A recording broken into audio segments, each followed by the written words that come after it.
Hey everybody, I'm Bryce Kirkpatrick, Turf Program Director here at Real Turf Solutions, and I want to kind of go over you today about some lawn maintenance tips that you can do at home. I know some of you that we do service for on the weed controller side. A lot of y'all have either you do it yourself or you may have someone else doing the lawn maintenance. And so we want to kind of come to you today and talk about some tips that you can pass along to either the guys cutting the grass for you, or you can pass them along to your husband or your wife that may mow the grass.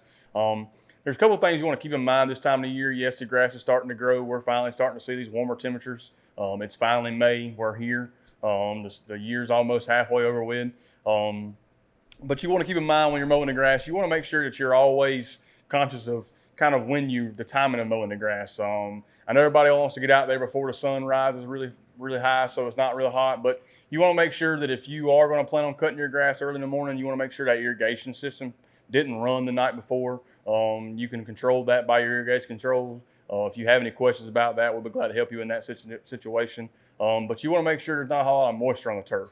Cutting the grass with a lot of moisture on there can cause issues, can cause a lot of thatch problems. So you want to make sure that when you're mowing that grass that it's kind of as dry as it can possibly be. And then of course you want to make sure that when you're mowing, you want to change your patterns up.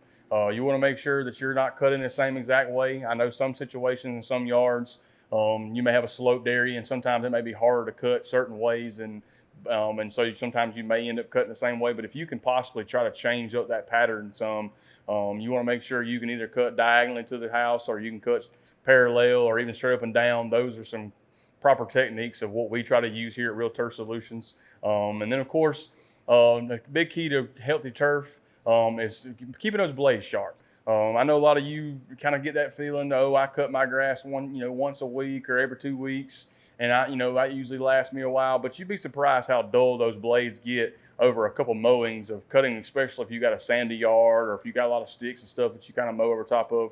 You want to make sure you keep them blades sharp, because this time of the year with dull blades can cause a lot of issues, whether it be fungus issues or even insect issues, because what you're doing is you're tearing that leaf blade instead of actually cutting it clean off. And so what happens is you're stressing that turf, and in return it's allowing that turf to be more susceptible to a disease or an insect of that nature. So you always want to make sure to do that. Another thing that also helps out with turf health is you want to make sure you're not cutting the grass too low. I know everybody kind of has this feeling of, well, I'll cut it a little lower, that way I don't have to cut it as often. That's not really the case with grass. Grass grows regardless of if you cut it low or cut it high. I mean, on the golf course greens, they cut the grass really low based on what they do out there, but that grass continues to grow even though they've cut it that low. So even in your yard, you want to make sure that you're maintaining that turf height, and it really depends on what turf you have. So a lot of times on golf courses and stuff like that, yeah, they cut the grass low, but those are zoysias or Bermuda grasses, and those grasses can be cut